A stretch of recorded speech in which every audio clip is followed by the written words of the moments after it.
අඟුලිමාලගේ කතාව. මිනිහෙක් ජීවිතේ බරපතලම වැරදි කරලා තියෙනවා නම් ඔහුට ඇත්තටම වෙනස් වෙන්න පුළුවන්ද? අද කියන්න යන්නේ මේ ප්‍රශ්නයට පැහැදිලි උත්තරයක් දෙන ඉතාම බලවත් කතාවක්. මේක අඟුලිමාලගේ කතාව. අඟුලිමාල කවුද? පරණ කාලෙක ඉතාම බුද්ධිමත්, ගුණවත්, ඉගෙනීමට දක්ෂ තරුණයෙක් හිටියා. ඔහුගේ නම අහිංසක. ගුරුවරයාට ආදරණීය, මිතුරන් අතර ජනප්‍රිය, ඉදිරියේදී හොඳ ජීවිතයක් තියෙන තරුණයෙක් ලෙස ඔහු හඳුන්වන්න පුළුවන්. නමුත් ඊර්ෂ්‍යාවත්, අපවාදත්, වැරදි උපදෙස් ඔහුගේ ජීවිතේ සම්පූර්ණයෙන්ම වෙනස් කළා. ජීවිතේ වැරදි මගට හැරුණු හැටි. අහිංසකයා ගැන ඊර්ෂ්‍යා කරපු සමහරු ගුරුවරයාගේ හිත ඔහුට විරුද්ධ කරවලා. අවසානයේ ගුරුවරයාගේ වැරදි උපදෙස් අනුව අහිංසකයා මිනිසුන් මරණ මාර්ගයකට වැටුණා. ඔහු මරාපු මිනිසුන්ගේ ඇඟිලි කපලා ඒවා මාලාවක් ලෙස එකතු කළා. ඒ නිසා අහිංසකයාට ලැබුණු නමයි අඟුලිමාල. මේ වෙද්දී රටම ඔහුට බය වෙලා. මිනිස්සු ඔහු දැකලා පලා යන තත්ත්වයටපත් වුණා. බුදුන් වහන්සේ මුණ ගැසීම. එක් දවසක අඟුලිමාල තවත් මිනිහෙක් මරන්න යද්දී ඔහු දැක්ක බුදුන් වහන්සේ. ඔහුගේ හිතේ තිබුණේ එකම සිතුවිල්ලක්, මේක තමයි මගේ අවසන් බුදුර කියලා. අඟුලිමාල දෙව්වා. නමුත් බුදුන් වහන්සේ සාමයෙන් සමන් වේගයෙන් ඇවිදිමින් හිටියා.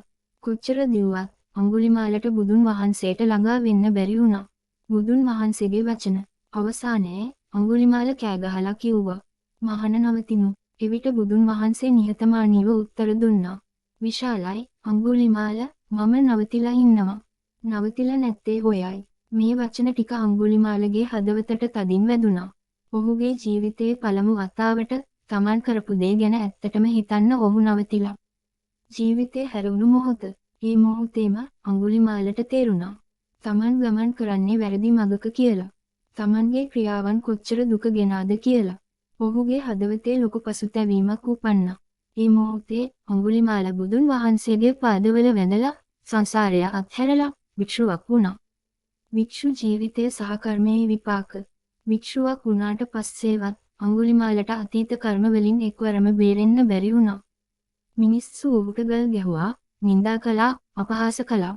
නමුත් අඟුලිමාල භික්ෂුව ඒ සියල්ල ඉවසීමෙන් බාරගත්තා.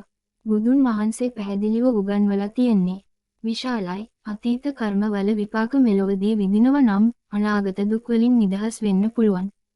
අවසාන නිදහස. කාලයත් සමග අඟුලිමාල ගැඹුරු භාවනා කළා. අවසානයේ ඔහු සියලු අසවනසා අරහත් භාවයට පත් වුණා. එදා මිනිසුන්ට බය වෙන්න හේතු වූ අඟුලිමාල අද මිනිසුන්ට වෙනස් වීමේ ආදර්ශයක් වුණා. මේ කතාවෙන් අපි ඉගෙන ගන්න පාඩම. මිනිහෙක් කොච්චර වැරදි කරලා තිබ්බත් වෙනස් වෙන්න පුළුවන්. කර්මයෙන් පලා යන්න බැහැ, නමුත් නිවැරදි මඟට හැරෙන්න පුළුවන්. සැබෑ වෙනස් වීම හදවතෙන් පටන් ගන්න එකක්. අද අපේ ජීවිතේට අපිත් සමහර වෙලාවට කෝපයෙන්, ඊර්ෂ්‍යාවෙන්, වැරදි තීරණ වලින් ජීවිතය වැරදි මඟකට හරවනවා. නමුත් අඟුලිමාලගේ කතාව අපිට මතක් කරලා දෙන්නේ අද නවතින්න පුළුවන්, අදම වෙනස් වෙන්න පුළුවන්. engagement. ඔයාගේ ජීවිතයට මේ කතාවෙන් ලැබුණු වැදගත්ම පාඩම මොකක්ද? කමෙන්ට් එකක් දාන්න. මේ වීඩියෝ එක තවත් කෙනෙක්ටත් වැදගත් වෙයි නම් ෂෙයා කරන්න.